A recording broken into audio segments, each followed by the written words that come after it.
Got it. All right, cool. Awesome. Yeah. So, yes, Catherine and I are both recording now. So good morning, everybody. Welcome to a very, very super exciting roundtable here. Very early for Stephanie and I here on the East Coast. It is 6:04 a.m. Thank God we had our time change this weekend because we are not dragging, because it's really like 7:04 to our body clocks right now. And I'm so happy to be joined with Stephanie from a spiritual perspectives of our Great Awakening, an incredible researcher herself. Obviously, the beautiful Teymara. Everybody loves Teymara. She is one of the most loved guests because she's so bubbly and awesome. And of course, everybody knows Catherine. She is like our English counterpart over there and one of the most loved hosts of this what should we call this? Should we call it the Great Shit Show? I don't know. Great. This is it's like a Shakespeare. Madam from over the pond. Madam from over the pond. It's like a telenovela, you know. Down here in America, we always laugh about the Mexican soap operas because they're so dramatic. You know, those soap operas, and we call the telenovelas. I'm like, this is a damn telenovela. You know, when the military back channel said, enjoy the show, we didn't know that we were actually part of the show. So how are you ladies this morning? Well, I'm good this evening. So it's like 10 o'clock in the evening here. So what time is it for you, Steph? It's same thing as Brice. It's 6:04, 6:05. And Catherine, what time? I am very civilized. I'm just gone 11 o'clock in the morning UK time. Yeah. But it's cold. You can see how cold it is for me. I've got, even with my fire going, I've got my big jumper on. Yeah. When I read for people in London or in England, I sort of look and I go, and they go, oh, such and such a time will be fine. And I check and I went, no, look, I'm happy to read for you at 7 o'clock at night here because I know that will be 9 a.m. there. You know, I said, we've got to be civilized, because I said, if somebody said to me, I've got to have a reading at 6 o'clock in the morning, I would go, forget about it. Yeah. That's, I'm in bed asleep. Yeah. Okay, Miss Brice, what are we talking about? Well, we were, before we started filming, I know Catherine and I, have kind of had the same type of issues this past weekend and week that we kind of, you know, we do similar channels in a lot of ways, so we kind of have the same. And one thing I wanted to talk about with you ladies, and hopefully the audience can comment in the comment section below and participate in this conversation.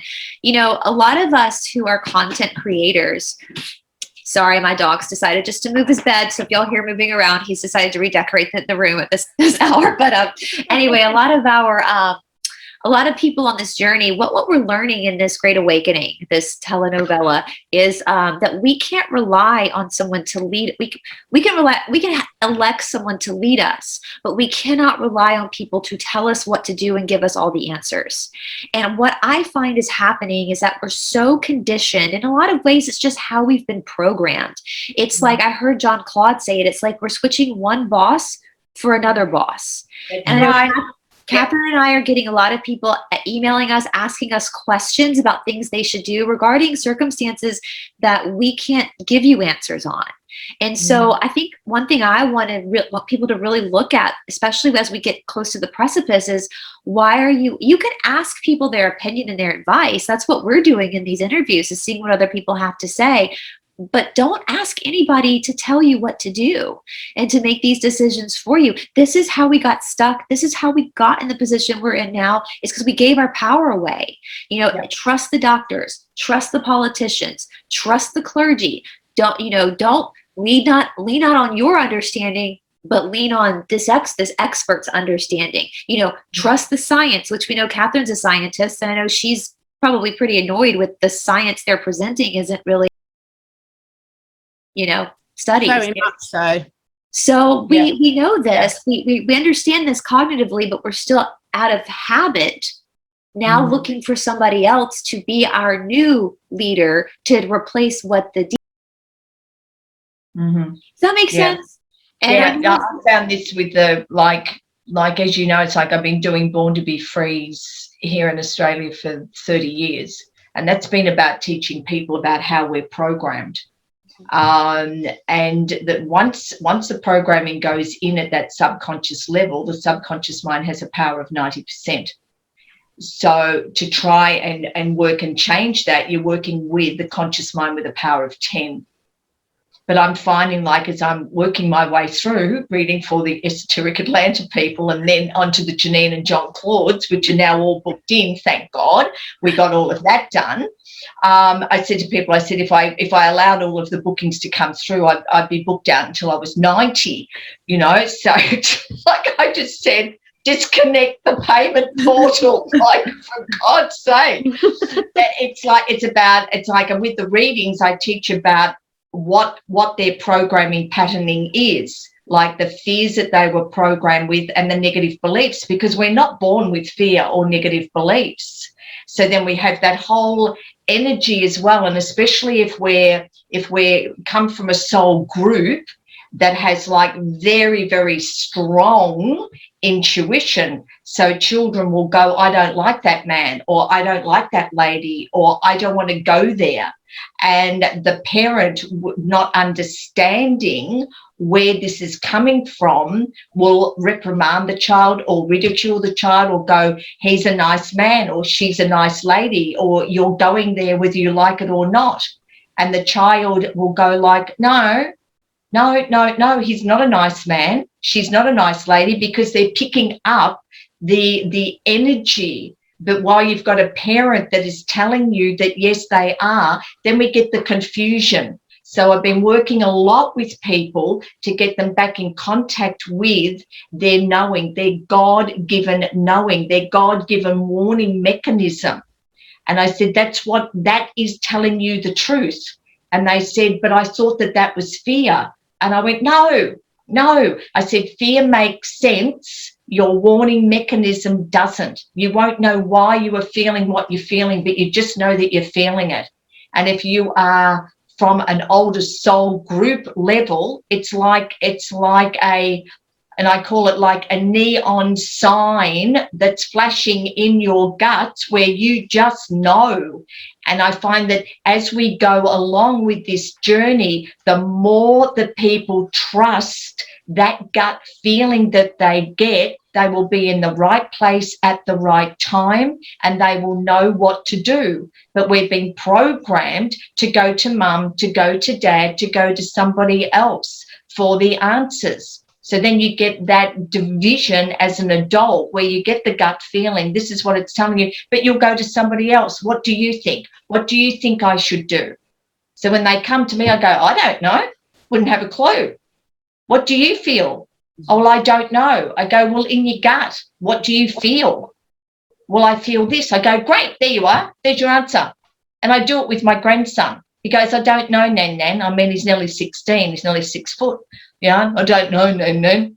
And I go, well, if you were to know what it is, what would your answer be? And he will go, oh, well, blah. And I go, that's it. That's what you do.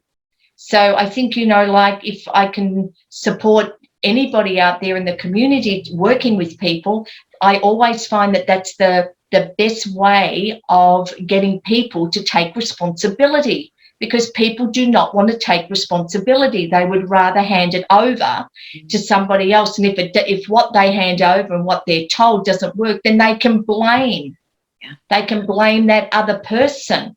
And it's like, like it's time to stop. It's time to stop. It's time to bring it into self. It's time to take responsibility. It's time to listen to your gut, because that's your message that's coming from God. Anyway, that's what I have to say. I heard somebody say once, and I think as you're saying this, talking about your beautiful grandson, somebody said once, if you don't know what to do, flip a coin. And before the coin hits the ground, you're going to know what side you want that coin to be on. Before it even hits the ground, you're going to know which direction. And I thought, that's beautiful. That's brilliant. Like, I don't know. Okay. And my boyfriend, so I've been getting a lot of, Catherine and I talked about this on Friday. I've been getting a lot of ABUSC because apparently nothing happened in Dallas that was supposed to happen. Well, first of all, I didn't go to Dallas and I never claimed. I mean, we're all trying to find dates. We all want to know when the deadline is. And I think Janine said it best. She said, and I told Janine this, we are in a war. They don't work on dates. They work on moves, Yeah. And if somebody wants to go somewhere, then that's your decision. That's got nothing to do with anybody that owns a platform. We're all just, none of us, as far as I know, are part of this big group that's really doing the most cleanup right now. Y'all know who I'm talking about. We're just citizens. We're all just private citizens in our own respective countries trying to communicate and have a community with everybody, with like-minded people who are working towards the same goal, you know? And so it's us as a humanity and our soul contract to be here now for this flip, but we also cannot control when that flip actually happens. At the end of the day, that's God's control. That's when the universe is going to pull that lever, you know, and we're just, and I think too, the scary thing, I was thinking about this in the grocery store yesterday when I was like walking around, like looking at people, you know, and it was like, right now we're in such a unbelievable situation because for our ancestors, for all of us sitting on this round table right now, for everybody watching, our ancestors, when something wasn't going right in their prospective countries, they could always go elsewhere. That's why Stephanie and I are Americans, right? That's the American story. Our European ancestors were like, screw this, we're going to go to this new world and not have a king and a queen, you know? But right now, we can't go anywhere. Where are we going to go? We don't know how to go off the planet yet. We can't, it's not like I can go to England or Catherine can come to America or Teymara can come here. We can go to Australia and things are going to be any better. We're all in the same boat right now. We have nowhere to go. And so that's forcing us in a way. If you look at this as if you flip it, because energy can't be, as Shanti said, and I love it because it's true, energy can't be created or destroyed. It can only be changed. So if you look at the situation you're in and say, okay, I'm in this unique opportunity where I have to sit in my shit. I have to be uncomfortable and I have to figure things out for myself. Because I can't control what somebody else does. I have no control and I know most parents can probably say that as well. You have no control, because I've seen my sister in situations where her kid is having a meltdown in the middle of the freaking grocery store and you just have to pick them up and leave because you can't control what that person is doing, right? And so if we stop blaming people for the fact that things haven't, trust me, I think that we all wish that it had already flipped by now, right? We all want that. None of us here want to be where we are right now. And I heard, I think it was on your show with John Claude Captain, where John Claude said, who knows, we might still be sitting here a year from now doing this, you know? we don't know, but we have to take this opportunity to stop blaming people and do what, you know, it's like that beautiful Michael Jackson song, The Man in the Mirror. If you want to change the world, change yourself. And I think that's what the white hats want us to figure out is we have to change ourselves. Don't comply. That's what you do. It's so important. Yeah, because what I'm noticing a lot, and I think, you know, and when I'm talking about noticing this, I am everyone saying I'm noticing it in myself as well. I'm not just saying it's everyone else and I'm perfect. But I work as a holistic health therapist for animals and their humans. And what I'm really realizing is we're still in a consciousness of the greater good, so to speak, where people think there's a solution to a problem. They want that magic pill. So whether it's on the medical side of things, even if they want to work holistically, they're like, what one thing can I change that's going to make everything going away? And what I think the beauty of us all being stuck and having to sit and we can't run away anymore. We can't escape. We can't distract ourselves with these other get up and go. So we're having to go in. And most of the time, the questions I get asked, I can see by the tone of the question that people do already know the answer, just like you were saying, Teymara, but it's that reassurance. So I think it's wonderful to have discussions with people, and people might go to you, Teymara, or to me, or to Stephanie, or to Brice, or to your friends, or whoever it might be, to open up a debate and have a discussion, because sometimes by verbalizing things, it gets things out and leads you onto a train of thinking to things in a different way. But I think, you know, we can't just think when a financial reset comes, everything's going to be okay. When they stop poisoning us in our food, in our water, our air, it's going to be okay. I think now people realize that there isn't such a thing as a quick fix. It's looking at all aspects of how you live your life and the day-to-day decisions you're making about your sleep, about where you live, about who you interact with, about what you eat, about what you drink, about, you know, what decisions you take, what you're spending your time doing. Because the biggest thing I get is, oh, well, I haven't got time to do that. And I'm like, well, quite frankly, with the amount of animals and the amount of work I've got, if I've got time to do it, anyone has, is what are you choosing to spend your time on? What are you choosing to prioritize in your life? And changing habits does take time. It takes an awareness that you need to change them. And it takes, you know, consistent effort to realize when you're slipping into old patterns and take yourself into new ones. And I think it's wonderful to be with people that can support you through that process. But at the end of the day, as we're all saying, no one can do it but ourselves. We need to get support in that process, but the decision has to be yours, not someone else's. Yeah. One thing that I have done, it's like and I wrote this like on my Facebook page, I said, stop listening to people that are negative.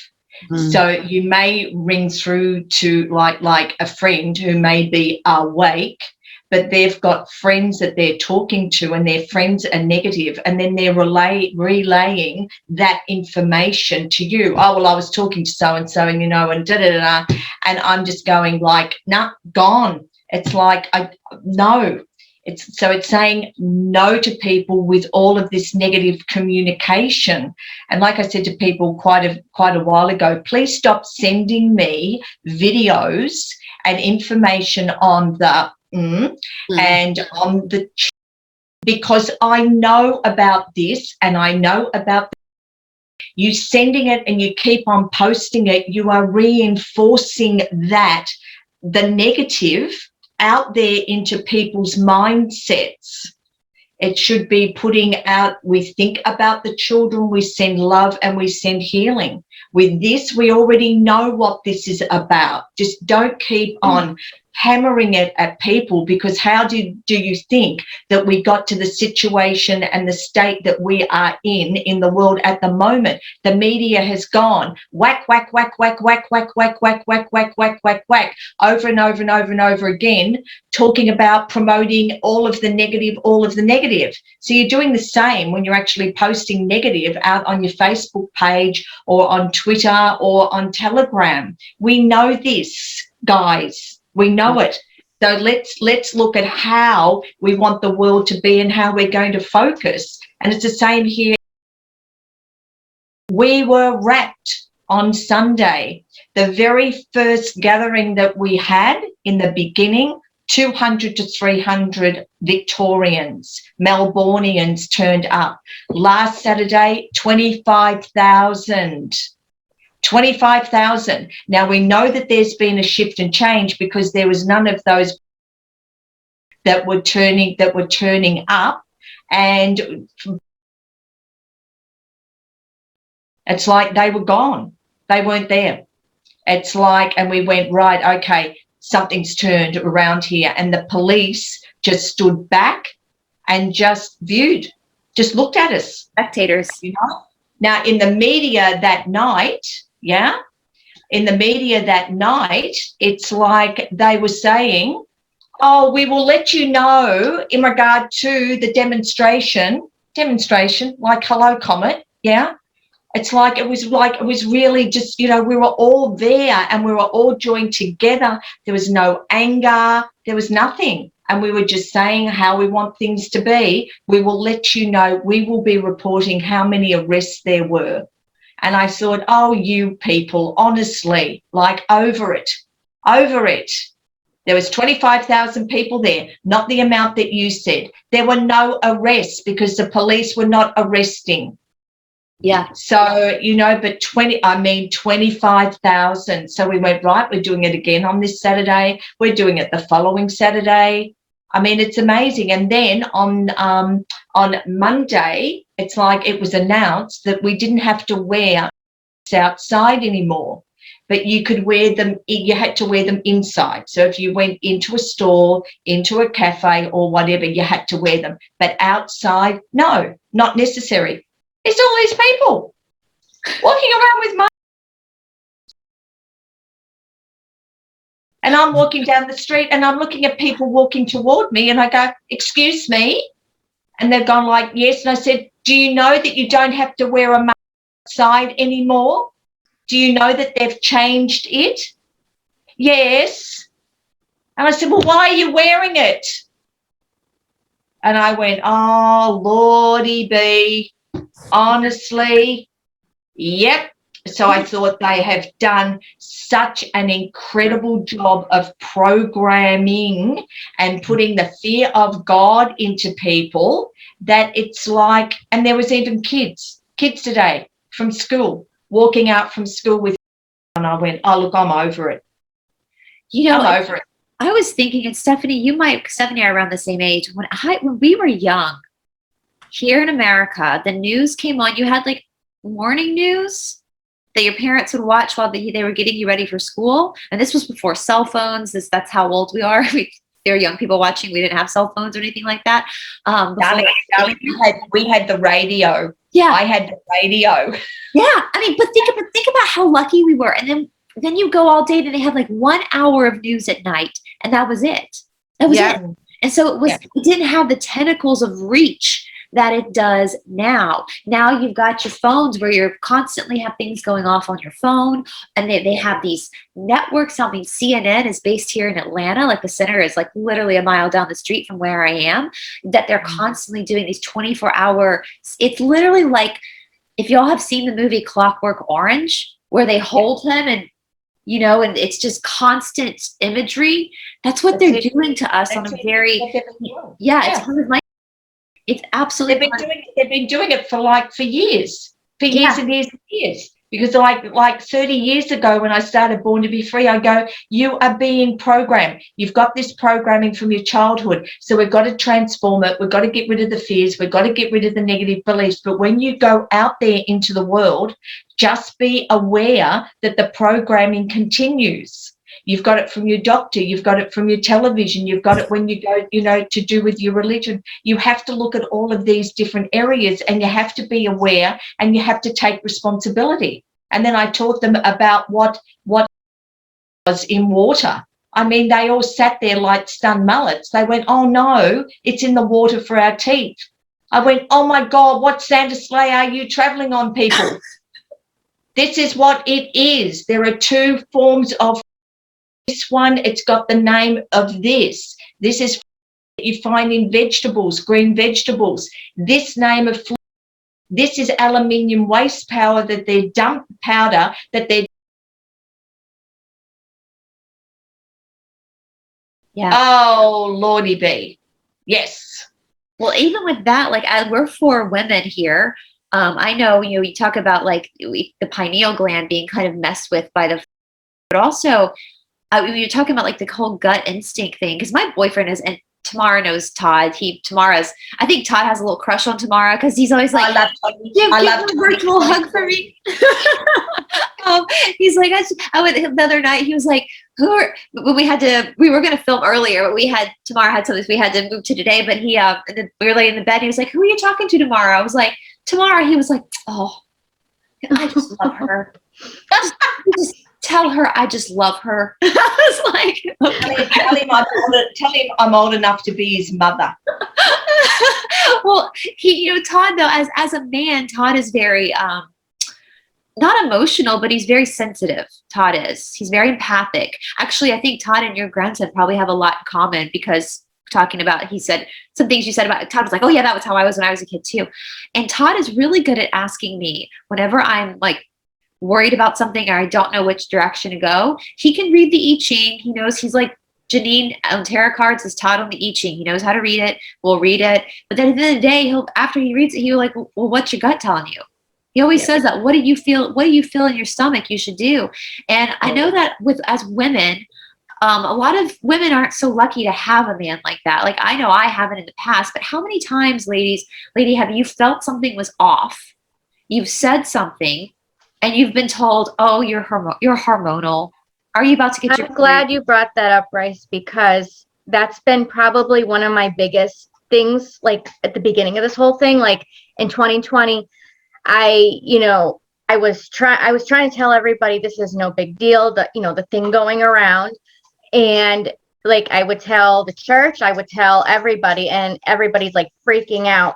And now I have, you know, Catherine and Teymara, I'm just meeting you for the first time here, but Brice knows my entire family and my in-laws are all sound asleep.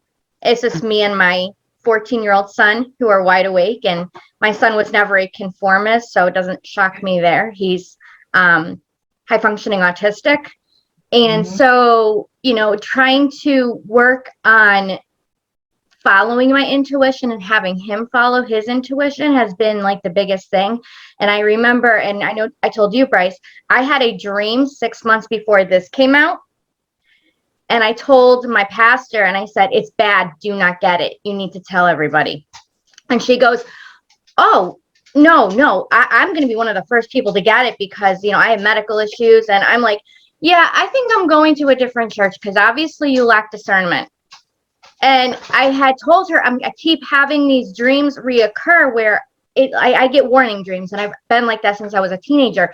And I listen to them because they've actually like happened. And again, Brice, I know you know this, but I was told, oh, well, we need to take a multiple choice test to see what your spiritual gifts are. No, I will figure out what my own spiritual gifts are. Thank you.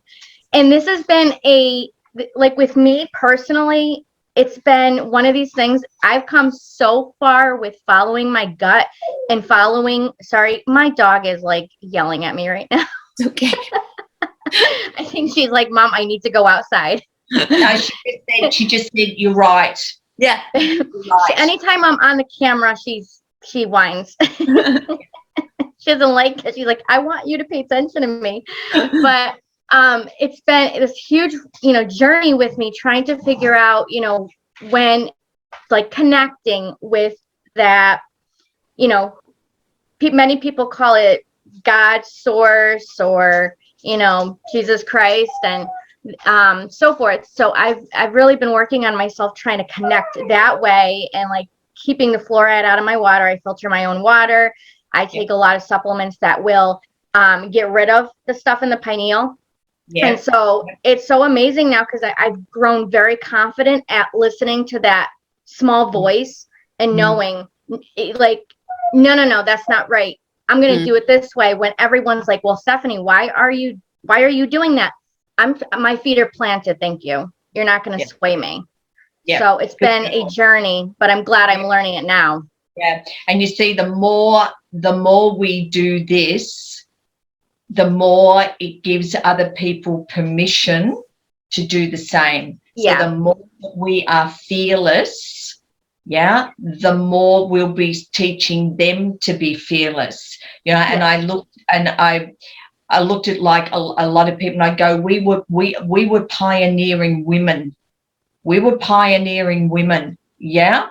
We were women that, you know, like, and I was talking to Brice about it at one point in time, years and years and years ago. I watched a documentary that was made in Canada called The Burning Years. And then I've recently looked it up, and it's actually now called The Burning Times. And there were 3 centuries where they burnt us women. And, you know, and I got a really strong gut feeling that we are the women from back then who were burnt, but all of the men that are standing up now were also women back then, and they've been incarnated in the male form in this lifetime. So it's called You Burnt Us All Back Then because we had power. Well, have a guess what? We are now here, and we've come to burn your butts from hell to breakfast. It's so weird you said that.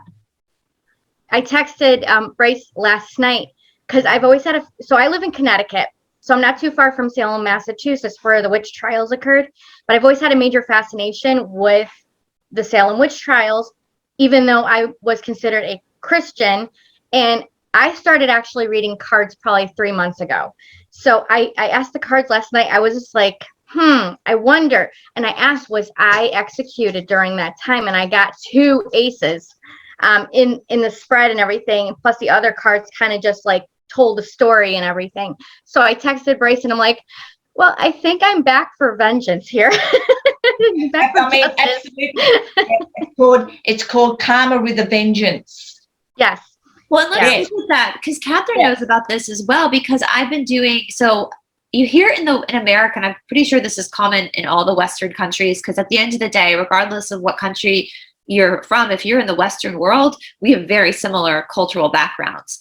And I Yeah. know here in America, we have this saying called an apple a day keeps the doctor away. However, if you study Ayurvedic like medicine, that's not true. If I eat a raw apple, I'll be sick because I'm a vata. You start looking at dispositions and energy matching the energy, the certain foods with certain people, holistic health, like certain medicines are not going to, it kind of goes down with finding your own energy.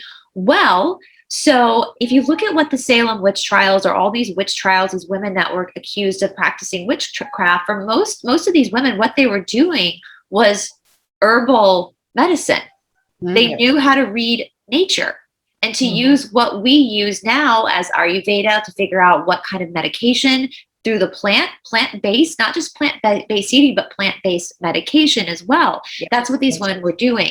Well, as Stephanie knows, and I'm going to pull back on going on the next video I do on voodoo, just because things are hectic right now. So we're just going to pull back a couple of weeks.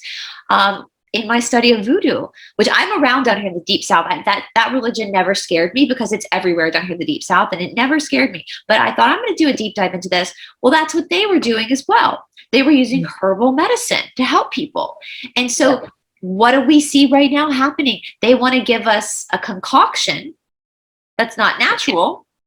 Yep. But yet we have a concoction that is. And what are they doing? They're doing the same thing. It's the same script that's being replayed over and over and over and over again. We want to work with God, what God has provided. We want to work with the earth, what the earth provides for us, because we know the earth is a living thing as well. And we're in this symbiotic relationship with Mother Earth. But they want to destroy that because they don't want, does that make sense? And I know Catherine, she works a lot. Like with Catherine, it's like you've got the strong Celtic energy over there. So I work with this all the time. I work fascinating. Yeah, I'm something called one of the things I do professionally is something called zoopharmacognosy, which is animals. And bear in mind, when we're talking about animals, humans are just a species of animal. So the same applies to us. And this is all about animals self-medicating. So going back to what you're saying, Brice, whether it's for food and making the right choices for what all of us as individuals need food-wise, which should normally be based on what's available in your environment as well, not from what's being shipped halfway around the world, but also for medicine. And one man's medicine is another man's poison, because we've got different constitutional types, we've got different inherited strengths and weaknesses, we've got different current acquired physical, mental, spiritual issues. So what's right for one? So what taking it full circle back to what we were talking about at the beginning, when you learn to trust and listen to yourself, this also applies to how you medicate yourself, because there's never just one solution. So there's a Vedic herbalism, there's European herbalism, there's so many types, because wherever you were in the world, nature put everything that you needed at the fingertips. And we've always had that ability, and animals still have the ability. Where we go so wrong is we take animals out of being able to use that intuitive ability and make decisions for them. And invariably, that's where things start to go horribly wrong for them. So I think it's beautiful when all of these skills that we're all looking about learning to trust ourselves. How do you feel when you even pick up that apple? When I start working with people, it's you use all your senses, your smell, your touch, your feel, because different people have different senses that are stronger. And if, for example, you smell an essential oil and you don't like that smell, that's a very clear message that your body is saying that's not right for you now. So you can read a textbook and say, this herb's really good for Crohn's disease. But if your body's telling you differently, that overrides, because it will be a different herb that you need. So I think it all comes back to just this trust in ourselves. Yes, we educate ourselves to see what the choices are and to give us different tools and techniques. And then the ultimate test is, what are we feeling? What's our body telling us right here, right now? Yeah, I do that. It's like I'll just go, like, people will go like, well, what are you having to eat? I went, no, don't want that. I feel like I'm going to have that. you know, and my daughter will go, you hardly eat anything, you know, woman. It's like, you know, you just hardly eat. I said, I eat because I'm hungry, and I eat what my body tells me to eat. Yep. So you never see me sitting down to like a large meal and sitting and having, I couldn't think of anything worse. Yeah. My whole of my relationship with food is very, very different. Very different, and it's organic. I'll go in and I'll walk in and I'll go, what have we got? Okay, this is what's in season. I'm going to have a mango. I'll buy a mango because that's what my body just craves, that mango. Or it's like I want to have peaches, or I've got to have some organic almonds. So I'm just all the time just listening to what my body is telling me to have. Ladies, I'll be right back. I'm going to bring my dog out. She's still whining at the door, so I'll be right back. That's fine. Okay. That was fine. No, but I would, you know, it's so funny. I've had digestion issues my whole life, like horrible. Like at 6 months old, I was in Eggleston Children's Hospital because I couldn't keep anything down. And at 38, I now know, even before I started studying Ayurvedic medicine, because I would have such a bad reaction. It's you talking about the sense of smell. I can walk into a restaurant. My parents think it's the weirdest thing, and I can smell immediately if I'm going to have a reaction to the food or not. And it's the oil I'm smelling. I didn't know it was that. It's the oil I'm smelling that they're using that I know if my stomach's going to hurt or not. And Teymara, it's so funny because of that, because of my weird, as I'm called by society, my weird eating. People think I have Join the club. Yes. People have an eating disorder. People are like, oh, you haven't eaten. I'm like, no, I cannot. I will be sick for like 3 days. And I know that's an RH negative thing. I know it's a Vata thing because Vata work very, very dry. I get all that. I know all that, but I'm fine. I feel like I'm the healthiest I've ever been in my life when I follow what my body is telling me to do. And down here in the South, you know, we have what we call soul food down here. It's called soul food, where it's deep fried, heavy meals, biscuits, fried vegetables. And that is how, like, my grandfather, who is no longer with us, he's like 6'4", big man from the mountains of Tennessee. And that was his way of showing you love, was to make you a big meal. And then if you didn't eat it, he would be concerned for your health because you weren't eating it. He saw people, you know, for my sister and I, we're pretty thin. And he would always be very concerned about us. My mom's family is very thin. And it was like, no, Granddad, we're fine, because we weren't plump. You know, he saw being plump as being healthy. And I don't know if that's something from growing or being born in the Great Depression. I don't know if it was just, you know, growing up in Appalachia. I have no idea, you know, but we like all the vegetables can be fried, and they're fried down here in the South. So, Wow. So, I mean, think about that. So here in America, we have in a couple of weeks, we have Thanksgiving, which is my favorite holiday because there's no gifts that you give people. It's just community. It's just getting together with family and having a meal. So you have these huge feasts that you have for Thanksgiving, huge. And then, like, not even 3 weeks later, you have Christmas. Christmas. Yep. And then people in January, that's when they're sick. Yeah. We do, like, for Christmas here with me, it's like I have the vegetables and then I'll have fruit. I'll always take a big bowl of organic fruit salad. Yeah. So, like, I have the veggies and then I'll have a little bowl of the fruit salad, and they'll look at me, and my nickname's Min, and they go, aren't you eating, Min? I go, yeah, I'm fine. I've eaten. But it's like that they'd look at, you know, my plate and they go, is that all you're eating? I go, yeah, that's all I'm eating. They go, oh, dear. You know, but and they're eating all of this food, and they're combining, like, starches with proteins and sugars, and I go, oh, dearie me. It's a gorge fest. It's a gorge fest. And when I first went to America, I'd be going to restaurants and I'd go, this is big. Yeah, we're the country. I couldn't believe it. When I went to America, I've asked for an entree size, and they go, that is an entree size. And I go, no, in Australia it's this. And they go, oh, you want a such and such. Yeah, but even when they brought that, it was still too much food. and I would eat half of it, and then I'd go, could you just put that in a takeaway for me, please?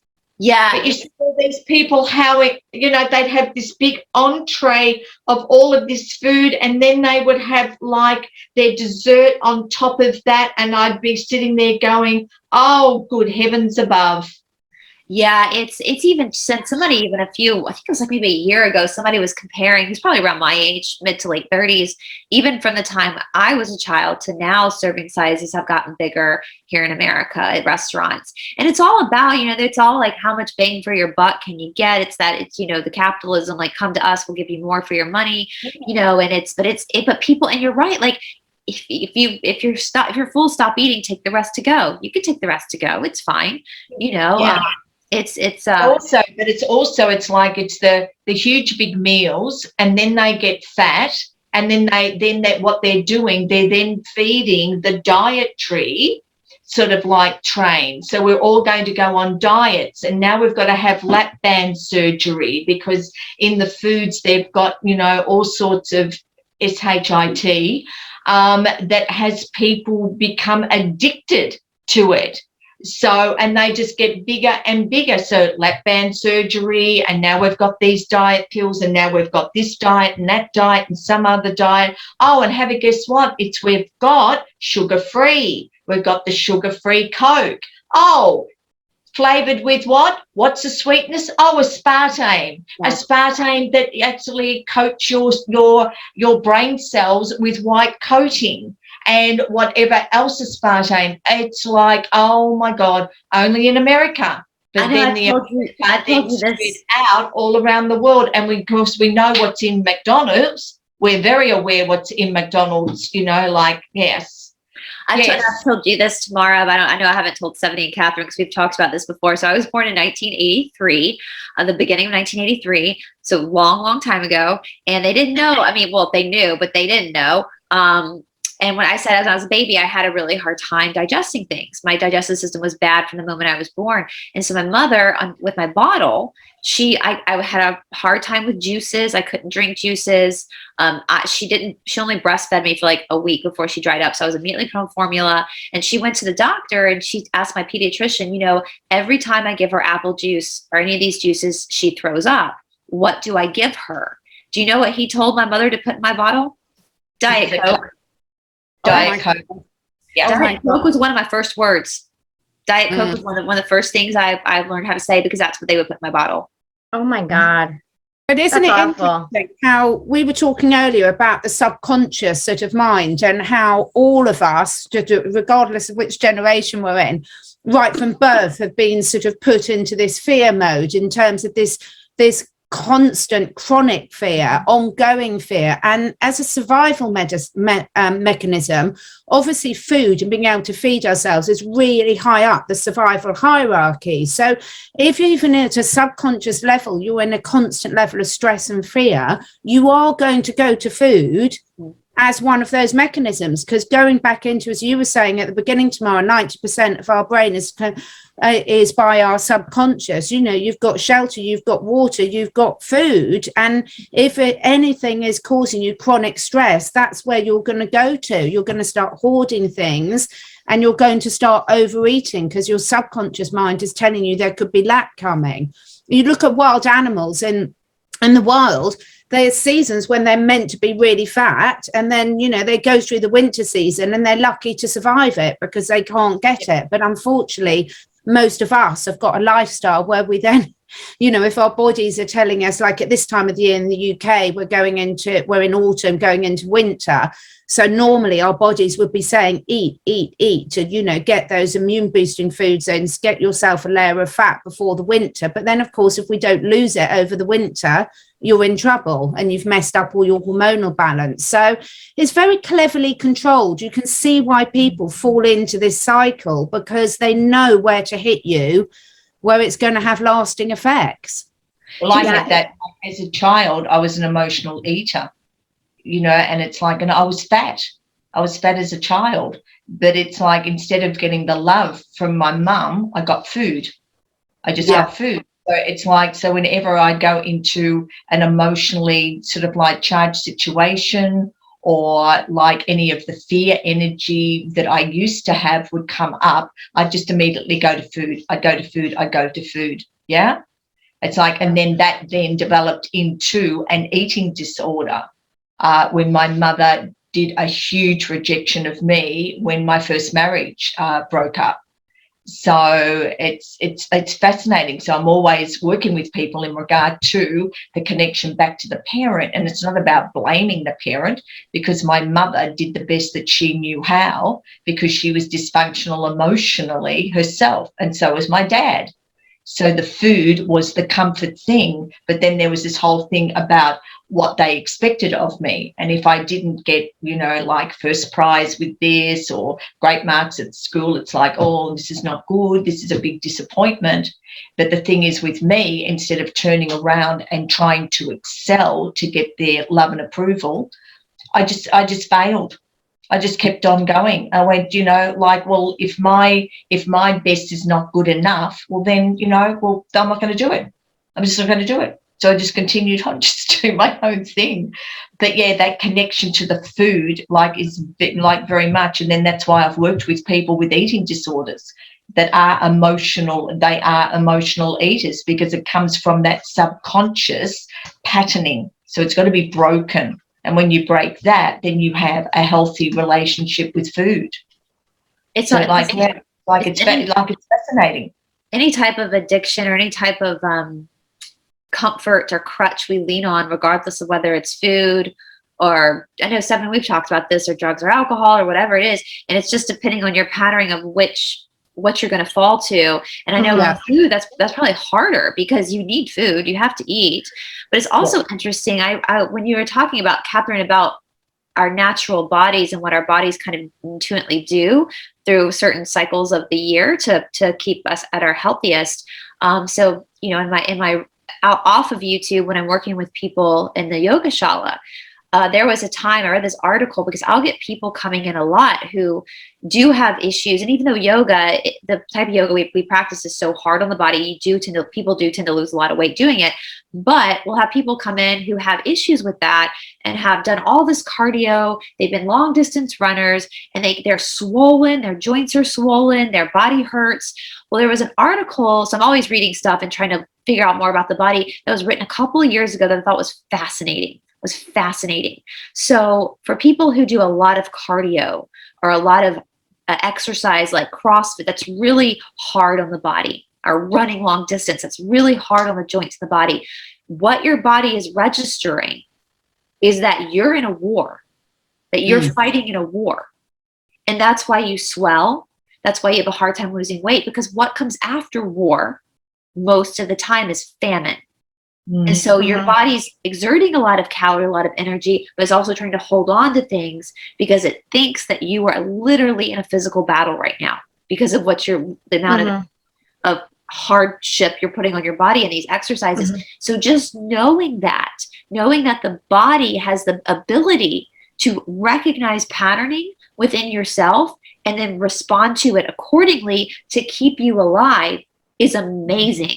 And so if your body can do that, if you imagine what would happen if you started using your own discernment and listening to your own gut. Yeah. You already have. Also, So I come from the medical background, Teymara and Catherine.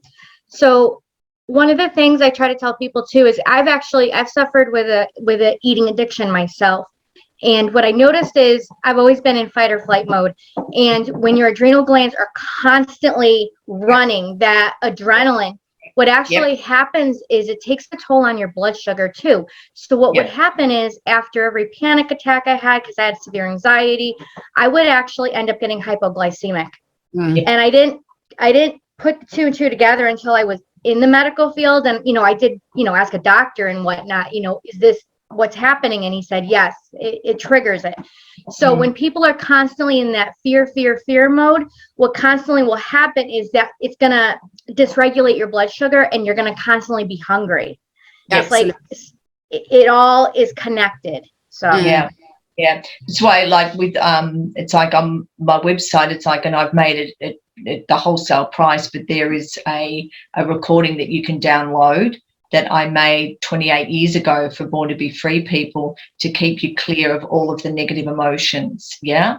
Fear, anger, hurt, sadness, guilt, resentment, worry, frustration, shame, envy, jealousy, bitterness, and pain, and replacing them at the subconscious level with all of the positive, you know, so like, you know, and the bitterness, it's like it's replaced with sweetness of life. You're being replaced with sweetness of life at the subconscious level. Yeah, your fear, courage.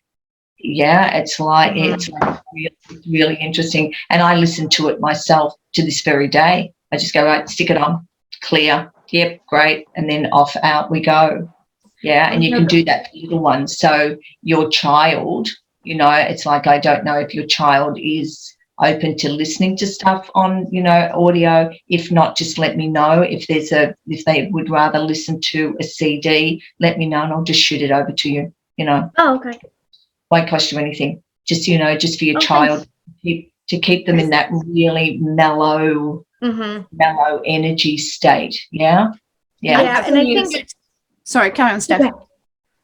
One of the biggest things too that I've learned personally myself in that, you know, with other people too, is keeping healthy boundaries is a big part of that. So whether it's turning off the MSM, whether, like for me, I had to actually distance myself from certain family members temporarily until they wake up, but their, you know, vibration level, if you want to call it that, has such an effect on me that I couldn't focus on what was important and prioritize, you know, this. So I had to distance myself completely, and they do not understand it, but I'm healthier in the long run. My adrenal glands are constantly, you know, producing that adrenaline. So in turn, I'm mentally and spiritually and physically healthier. But having good boundaries is so important. And like being an empath, because I'm an empath, it's so hard to do that. But once you like get into the rhythm of, you know, developing those healthy boundaries, it becomes easier. Yeah, because we're basically a program to be nice. You know, I used to say at seminars, it's like, don't ever call me nice, because if you do, I'll throw up all over you. I have no interest in being called nice. Yeah, it's like you can call me compassionate, you know, and you can call me caring, but nice. Like, no, because what does nice say? You can be controlled, you can be manipulated because you want to be a nice person, because you want people to like you. Yeah. And it's like, and I just say to people, I don't care if people don't like me. It's like, it's not my problem. Yeah. And the majority of time when people go, I don't like you, it's based on their judgment. And where did they learn their judgment from? It's not even their judgment. It's what they've learned. Yeah. So they're not even judging you from themselves.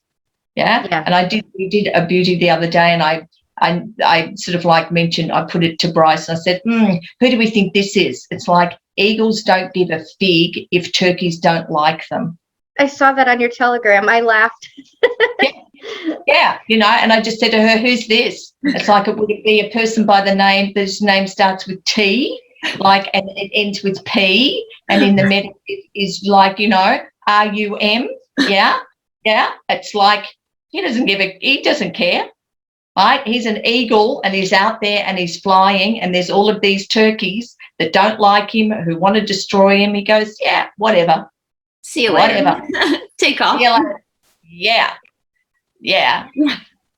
That's absolutely. And I was thinking about that too. You know, it's interesting because Catherine, I think it was your last episode with Jean-Claude, where we laughed about being here, still doing these roundtables this time next year because we're still in war. And I have to say, like, for the Americans that are watching, you know, and I was thinking about this, I was like, okay, so we are the only country in the Western world left that legally has pow pow, you know? And I know that the minute that they try to take that away is when we're in the real danger zone. Right. Because we need, and I don't know if you guys remember, but back in the late 90s, early 2000s, there was this woman named Swally. I think that was the pseudonym she was using, the pseudonym Swally. She was a whistleblower for the other side of this, for the other team. And this was like, Todd knew about her. Todd listened to her back in like the early 2000s. Now it's like, oh crap. People thought she was crazy, you know, but now we know she was telling us the truth. And she said, and this was like 20 years ago, that the United States of America for this group was the Wild West, because they had control over every powerful country except the United States, that they would keep trying to catch the United States, but it's like sand in their hands that would just fall out of their hands. And there was two main reasons why. Our Constitution, because our Constitution is one that's written to control the government, not the people. And it within the Constitution, the Second Amendment. So the people have the right to, and now we know why. Now we're seeing why our forefathers gave us that right to protect ourselves. We understand that now. And so that was the reason why they had a hard time just getting a hold of America. And we saw General Flynn say, like, if America falls, the world falls. And I think that's, I was thinking about that with you and JC, because these have not been really messed with at all. Like they'll talk about it, but nothing crazy. I mean, we have, you know, they haven't actually taken a big stride in trying to disarm us. And I was thinking, like, well, if we're still, and I'm actually really proud of the Americans, because we do have the right in our Constitution to use this to restructure. Let's just say it that way. That's in our Constitution. We have that right.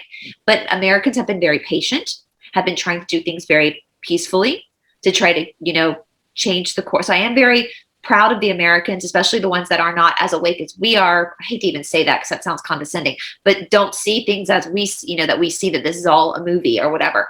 But in a year from now, I don't know if the powers that be would be that lucky, because you might see people actually trying to form those groups to restructure. I have to be careful what I say, guys, but I think it starts with an M, you know, the M word. We have those groups in Connecticut. We have several. Oh, and really? They all have been training. Yeah, I know. And they're nearby. In the Southwest, I've heard of some groups that have gotten together. I haven't heard of anything here in the Southeast, but I tell you, if they were to do something like that, that would only last an hour before it would be over, because I put my money on those people over the other side, because they know what they're doing with these things, you know. Like, I'm in a blue state, but in this area where I live in the state, it's Republican territory for the majority of it. So they're like, in this portion of Connecticut, it's almost like living in the South, but up in the Northeast. Yeah, because that's how. I mean, and Southern women know how to do this, because in the Civil War, during the Civil War, I was telling Stephanie this. We were talking about that when the Union troops came down into the South, and these women and children were left on these plantations, these houses, they were getting RAPED by the Union soldiers. So they learned from that. It's still from over almost 200 years ago. Women in the South are still taught how to do that to protect themselves. But yeah, I want to say, like, you know, Wano Saban, he talks about how we need a near-death experience. We have to have this so that our DNA understands what happened. It's not just like we were told something happened and we changed course, because then we won't remember. And I don't know about you. I mean, Stephanie and I are both in the East Coast, so we're in one of the original 13 colonies. And I had two ancestors that fought in the American Revolution. And even though I have an ancestor that was born into the English royal family, my family always, both sides, we learned about those ancestors who fought in the American Revolution and what they did, and how they basically gave us the freedom that we have. And that was really important to my parents, for us to understand that, like, how important it is and what a gift we had to have won that revolution, and to have the Constitution that we have, and how important that was, and what our ancestors did to get here, all that kind of stuff. Most Americans know what I'm talking about. Well, now they're trying to change the narrative with kids in schools that we should be ashamed of ourselves as Americans. That's not coming from a place of patriotism. That's coming from a place of wanting to control you and enslave you, to give up your rights so that you can be enslaved by the monarchy. And I think a lot of Americans, I think we still have that in our DNA, because it's only been over a little over 200 years. I know for a human life, that's a long period, but for your DNA, for your memory of that DNA, that's not that long. And so your DNA still remembers that fire. It was only 3% of the colonists that actually went up against the English monarch. It was only like 3% of them that did that, and they won. You know, so I do have to say, guys, like, if we sit back, like, that's still in our DNA. And I think that's why we're also seeing, I know this week it starts the big week of the walkout, right? Isn't this week the week that starts the walkout? Yes. Which I'm so kind Isn't that today? I think it starts today. I'm kind of nervous about that, but I'm also proud of these people. So I know you've heard us say this, but stock up, guys, because the shelves are literally going to be empty soon because they're walking out. The blue-collared workers, they're walking out. Yeah. So when is London Bridge falling? Any idea? Very soon. I think very soon. I saw a magazine cover that I sent to you, Brice, and it was a comm. And it said something about the Queen is stepping down. It's rumored that she's stepping down. And then there was something in it that indicates a EMS, as in and it goes back. I can bleep it out. 17th letter of the alphabet. Talks about all of that stuff. So I saw that and I was like, Well, they also said about that place called Sandringham. And you know, like you won't see her walking around. So is she in Sandringham or Balmoral place? Yeah. That like because of it's the big parks and people can walk there. It's like don't expect to see that particular person out walking or riding. So it's like no more on the horses and no more on the feet. So it's like, I do still think though, and going back to what we were talking about in the thing, I think Brice and I were talking before we came in, there's so much misinformation from all things. So I please, if one more person sends me one email saying, oh, but you need to watch this video because it tells you exactly what has happened. It's just your opinion. It's just it's fun to have these. I love having discussions like with you ladies here about I wonder what is. But the one thing we can be sure is everything we're being told isn't true. Yeah. You know, I've got people that are that I know very well that were at the COP26 conference, and we all know that as a species, there's probably as a human species, there's loads of bad decisions we've made in terms of what we've done to the planet and those on it. But we also know that the narrative of what they're trying to tell us with the environmental agenda isn't really what's happening at all. Yeah. But there's so much misinformation, whether it's what happened at that concert in America and things. I think it's just for me, I'm at a stage now where I'm taking a step back, having some fun conversations, but not believing one narrative and things like this, because every person you're going to speak to is going to have a different opinion about whether the Queen's alive or not. And then based on what they believe on that, they'll either dismiss or listen to whatever else that person said. But there's so many variations on a theme. I mean, we can't trust what we're seeing on video. We can't trust what we're seeing on photos, on recordings, because everything's made up, isn't it? And a lot of the recordings and videos are old too. And I'm noticing like a lot of people are posting on Telegram. Okay, that's great and all, but that was posted 2 years ago. So how is that relevant to now? So I look at that. And I remember I had somebody send me a video with Charlie Ward and talking about the EBS going off it said possibly tonight. And I looked at it and I'm like, wait a second, that is his blue wall. He's got a red wall now. Yeah. So like, I was like, yeah, this is from the beginning of the year. I think it happened right after, Mr. JB got, put into fake office. So I'm not claiming he's in office, he's in fake office. I keep getting this vision in my head. Like on this weekend, I kept getting this, like in my mind's eye, seeing this vision. I think it was God trying to like have a little bit of humor with me. You know how they tell us this is all a show. And I kept seeing myself standing with a big bowl of popcorn with like fire and just chaos all around me, just kind of eating it and just kind of like watching, just not even affected by everything around it. And it was like, just let the chaos be, because this is like the biggest WAR that we've ever been in, because it's a WAR for our souls and for humanity. Like I said in the beginning, we can't get off this planet. We don't know how to get off this planet. We're stuck here. So this is one of the most important. And so whatever is going on, whatever chaos is happening, some of it is orchestrated. Some of it is probably backlash from some battle we didn't see. We're just going to have to be within ourselves. And you said something brilliant, Catherine. I think it was on John Claude. Oh, by the way, FYI, I found a YouTube channel yesterday that's ripping my videos, Catherine's videos, Janine's videos, and John Claude's videos, and releasing I saw that like they're new. So just FYI, if it's not on my channel, Catherine's channel, John Claude, or Janine, then don't trust the date, because I try to date everything. So FYI, guys, I only have Esoteric Atlanta on YouTube and on Rumble, and I know Catherine only has her.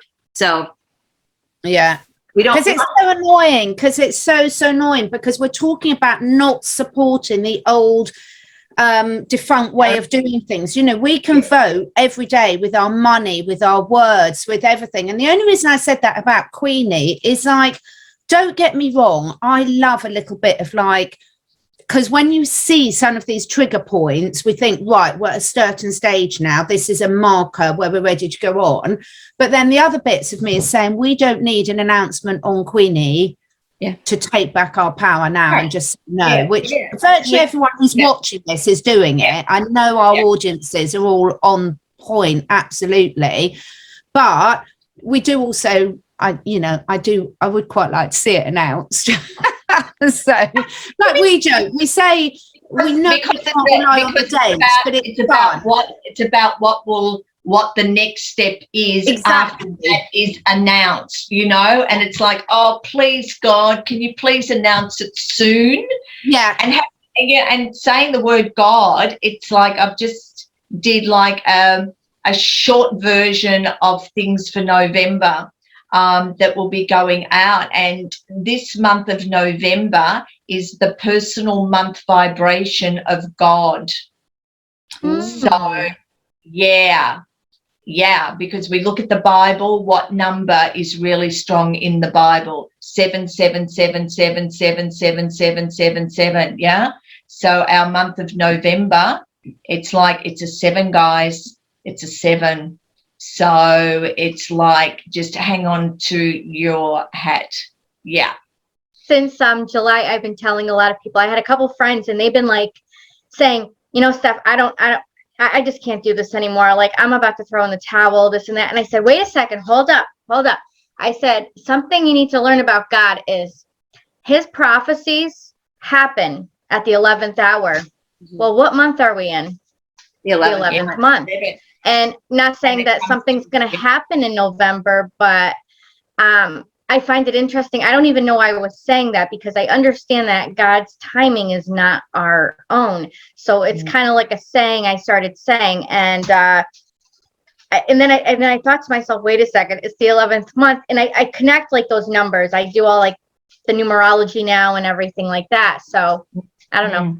We'll see. Yeah. It's always perfect too, that the timing. And I think we're gonna have, I think it's kind of one of Saban keeps saying this, like, and if you step back, and as I was saying, this is a whole earth issue. This isn't about a country against a country. This is about us as earthlings, as humanity, standing together across the world, because this is about our planet. It's not anymore about our countries. It's about our freaking planet. It's our planet, it's our earth, and we're taking it back. And so this is so huge and monumental that I think that there is going to be such a shift in the spirit world as well, where people who aren't even spiritual or don't even have faith are going to have a shift happen within them, because they're all of a sudden going to connect to that reality as well. They're going to have no choice. And so if we think about the majesty of what is actually happening, and that's the word that comes to mind, is just the majesty of it all.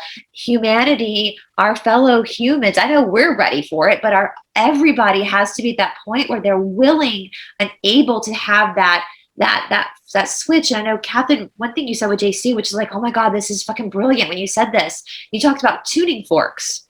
Yeah. How when one tuning fork is at a high vibration, it's going to naturally pull the other tuning fork. The other one. It's just science. Yeah.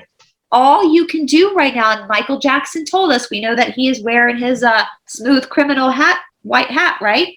In the mirror. If you want to see change, if you want to see this flip, Janine said it best. We're not looking at dates. We're looking at moves. So if you want to see this move come faster, work on yourself. Yeah. And it's like what I said to guys here just went, look at this.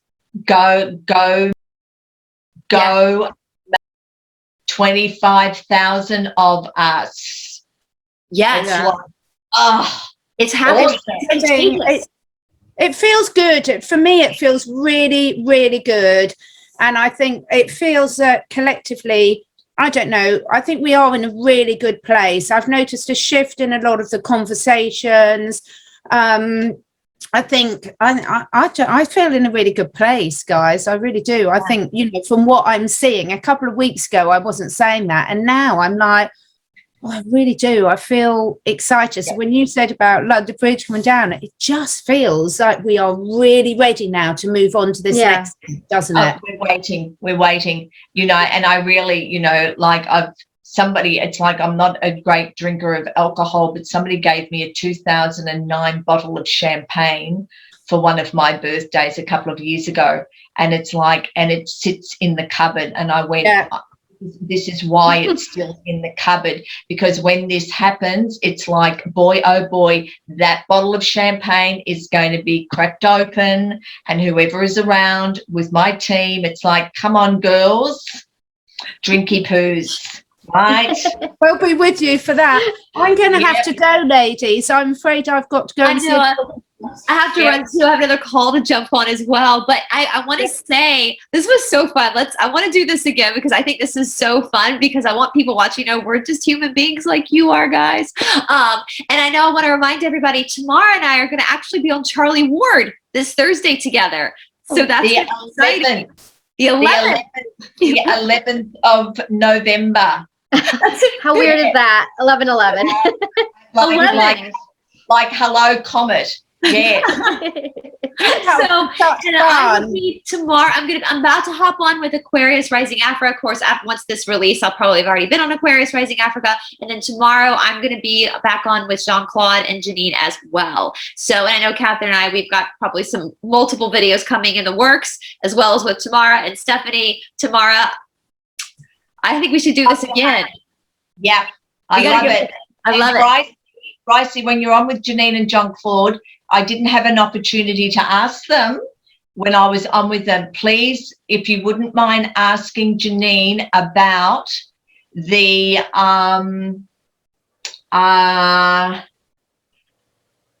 sperm banks. Okay. I'll write that down. Okay. That's interesting. I'll ask her. The sperm banks that are owned by a very well-known family who wanted their DNA to continue. Yeah. Interesting. I know, right? Yeah. Wow. So whoever donated their sperm, much of their sperm was actually thrown out. Oh, you'll have to send me more on that through text. I will. Wow. Got it. I will. Yeah. I'm telling you guys, this is a telenovela. This is like the most interesting movie I've ever watched in my life. So, oh my God. All right, ladies. Well, I hope everyone's having a good day. Thank you. Talk to you soon. Thank you guys. Bye.